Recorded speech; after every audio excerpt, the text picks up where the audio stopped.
Juan pregunta, ¿crees que el conflicto escale y nos lleve a una crisis económica por el tema del estrecho de Hormuz? Cierto, hablamos de todo menos de las repercusiones económicas en el primer video, véanlo, para que tengan algo de contexto por favor.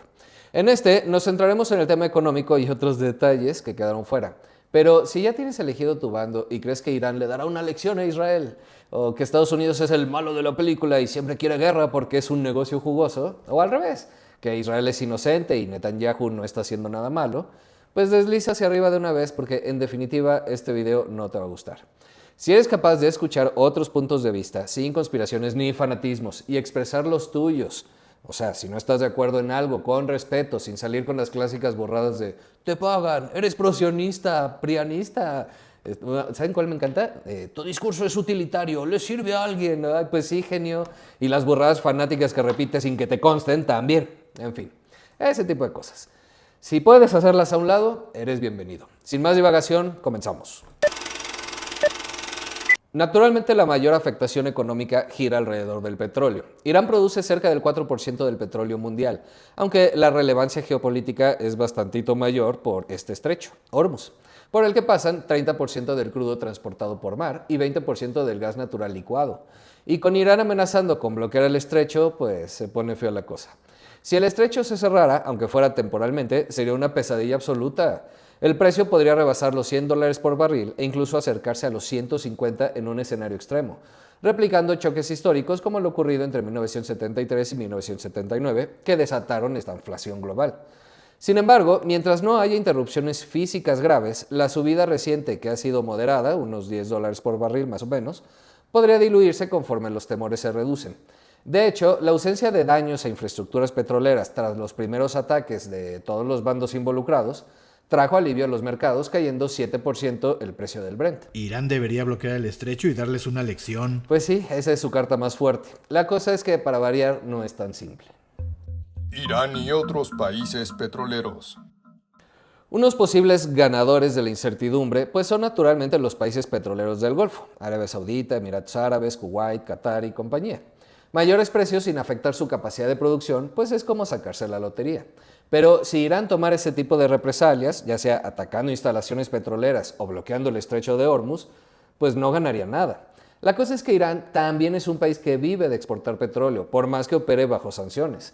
Ataques a su infraestructura podrían agravar su contracción y cerrar el estrecho, pues friega a los vecinos, a Israel, a Estados Unidos, a China y a todo el mundo, pero también se friegan solitos. Una guerra abierta reduciría o eliminaría por completo sus exportaciones. El petróleo representa el 18% del PIB iraní. Si cierra el estrecho, se lo cierra a sí mismo también. No podría hacerle llegar petróleo a China, que es su principal comprador, ni a India. Aunque tiene un mini oleoducto por ahí, pero muy pequeño y fácilmente saboteable, así que poco probable que lo haga. Es el miedo de todo el mundo, claro. Literalmente fastidiaría a todo mundo, como dijimos. Bueno, probablemente no a Venezuela o Brasil, incluso México. Aunque México con asterisco, al rato vemos. Y si se siente en una condición en la que no tiene nada que perder, pues podría hacerlo, pero es muy poco probable. Más bien representaría su propio fin, pues implicaría inflación interna desmedida, sin fuente de ingresos y aventarse a casi todo el mundo en su contra, incluso entre quienes hoy se ostentan como aliados o al menos neutrales o no intervencionistas.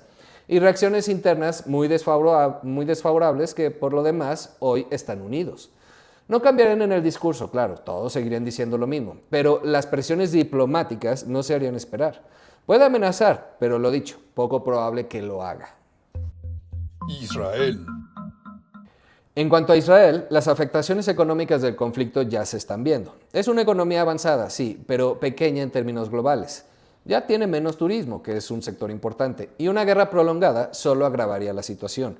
Y redirigir mucho más gasto público a defensa junto con una posible volatilidad financiera doméstica, pues es algo que podría salirle caro al Benjamín, que por lo demás parece ser el ganador de esta historia. Es un genocida. Pues yo creo que sí, pero ahorita profundizamos en el tema de sus motivaciones.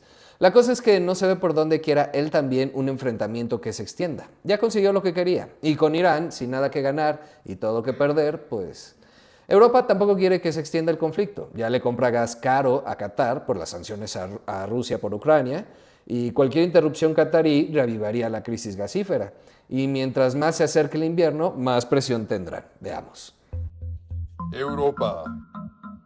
En general, no solo Europa, pero sí principalmente, si el petróleo y gas suben mucho, enfrentarían un dilema. Podrían verse presionados incluso a subir tasas de interés para reducir el consumo de las personas, frenando más la actividad económica, pero controlando la inflación, más o menos.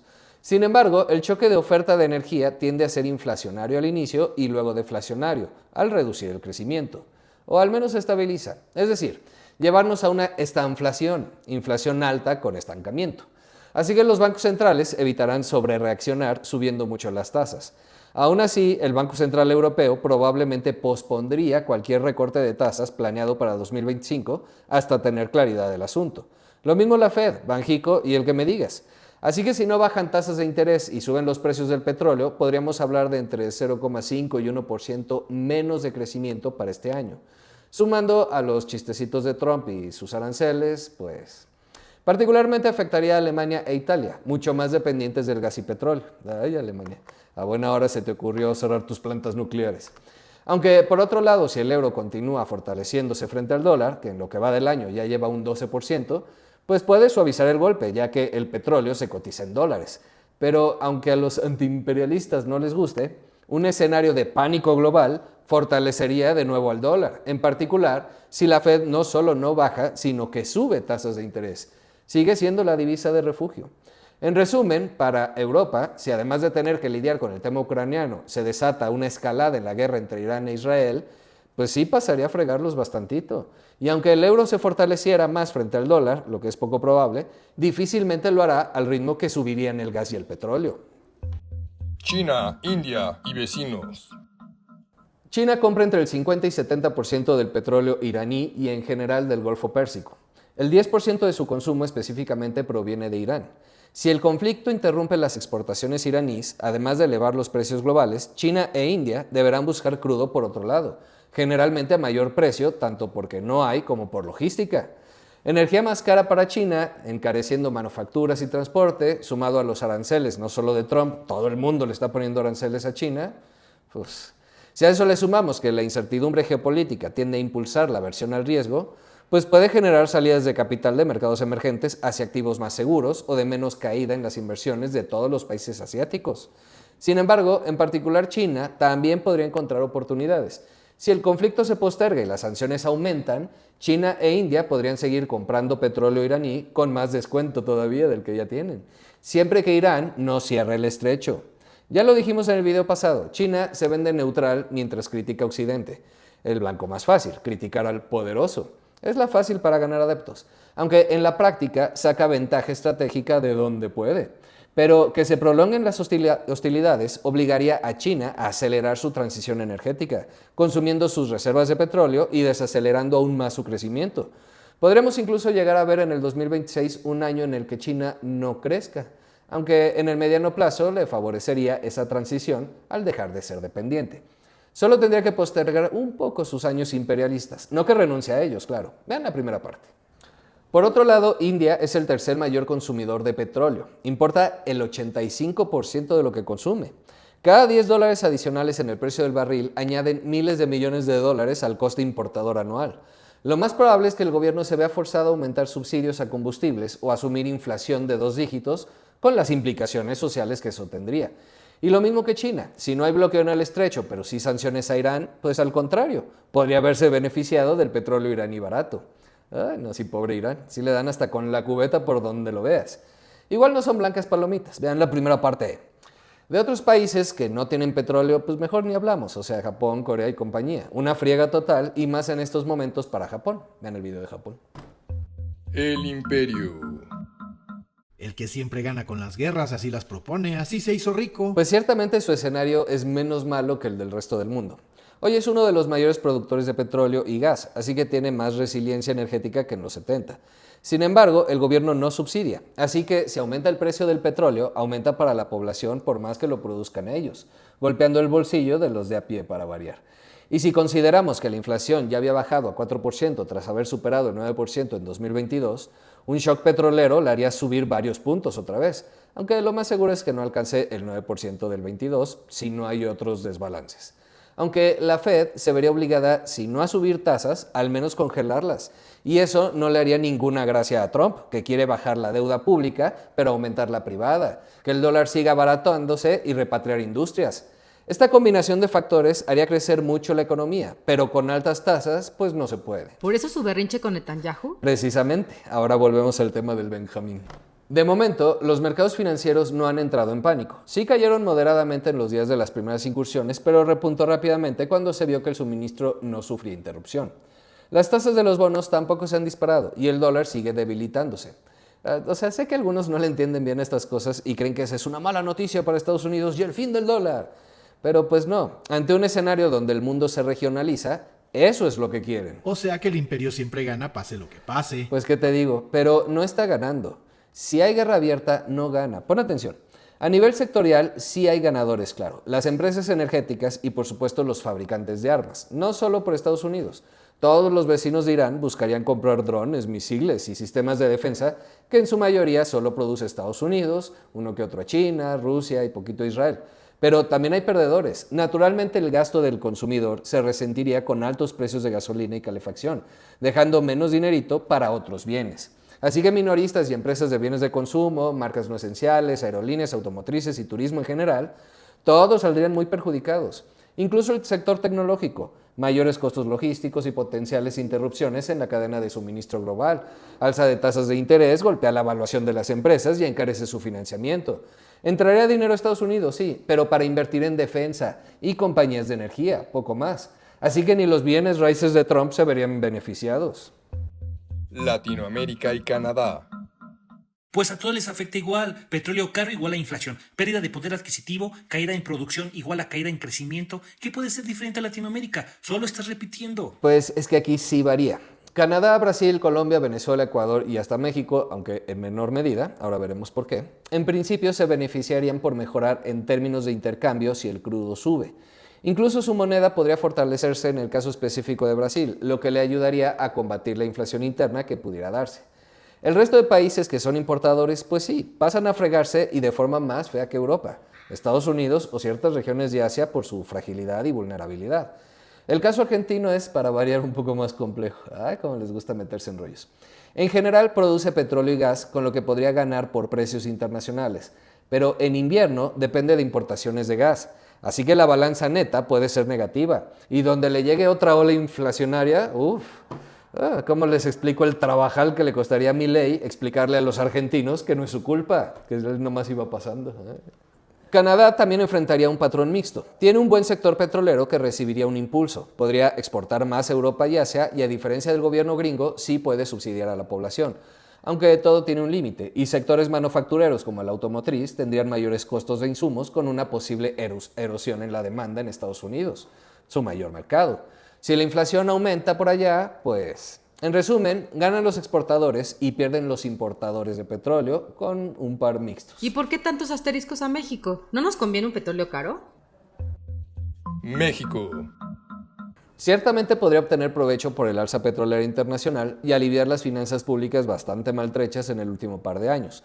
Además, puede aprovechar para consolidar su seguridad energética, pero solo si usa esos recursos extra para invertir en producción.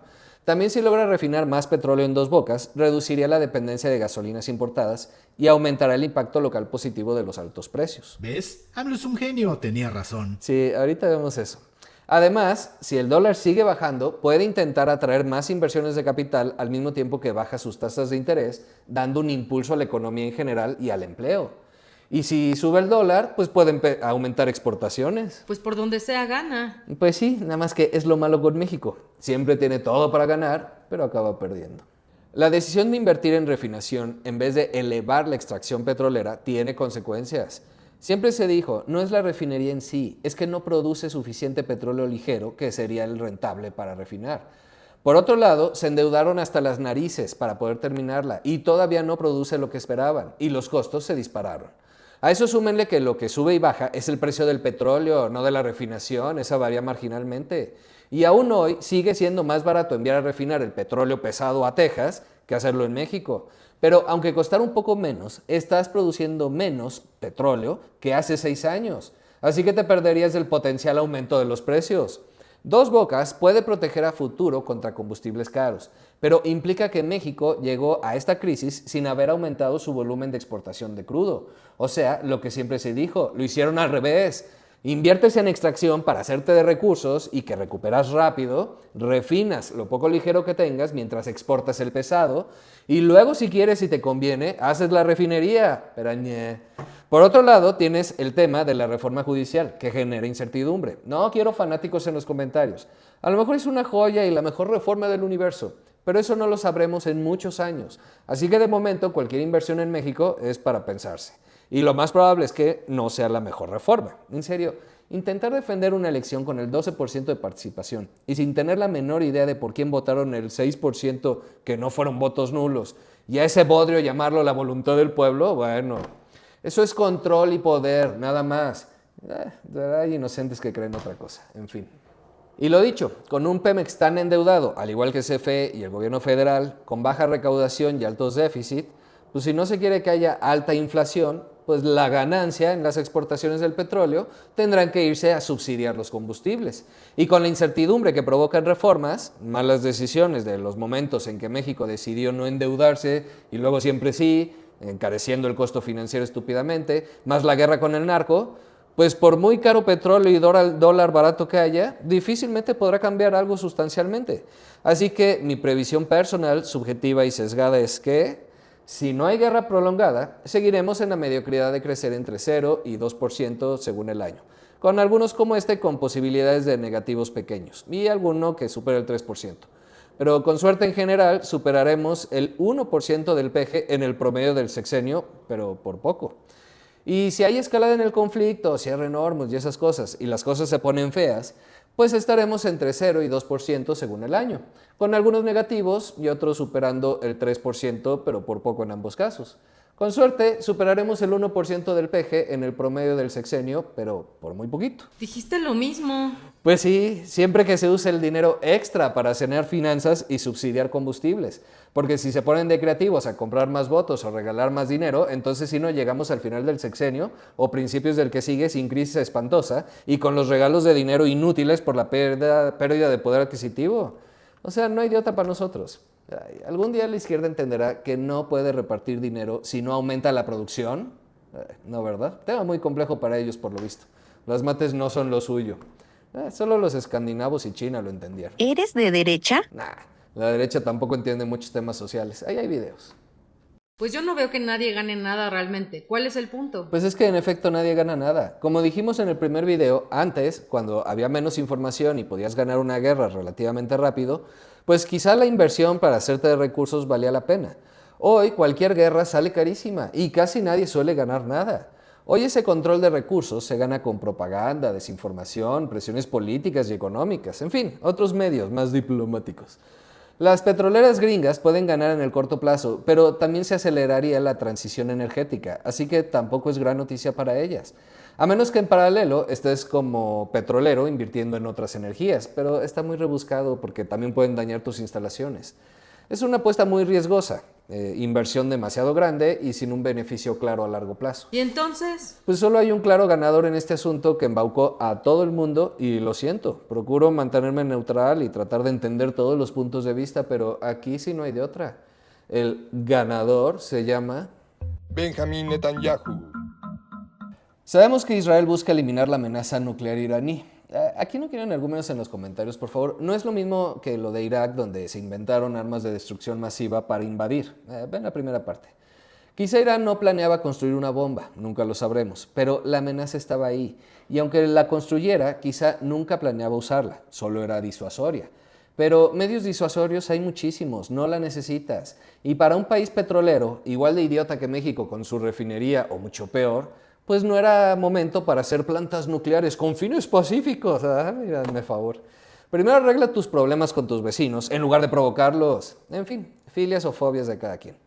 La cosa es que, en efecto, esa es la excusa, porque aunque Irán lograra sacar adelante su programa nuclear, pues no le sirve de nada. ¿Qué va a hacer? ¿Desaparecer del mapa a Israel? Pues significaría que lo borran del mapa a él también. Par de idiotas haciendo idioteces, nada más. Fanáticos de cualquier burrada religiosa, política o lo que sea. En teoría, el beneficio para Israel es político-militar. Netanyahu proclamó un histórico triunfo estratégico, afirmando que envió al desagüe el programa nuclear iraní. Ya veremos si es verdad. Y el precio, pues para variar, lo paga el pueblo iraní y la región. Israel sale fortalecido también en influencia en la región, forzando a todos los vecinos a su vez a hacer ceder a Irán. Aunque obviamente nunca veremos al ayatolá decir «nos rendimos». Ay. Pues por el contrario, seguramente ganará apoyo del sur global, aunque pues este apoyo solo es moral porque dinero no tiene. Las acciones valen más que 1000 palabras, en fin. Pero ¿realmente gana Israel? ¿Por qué atacar Irán ahora y no antes o después?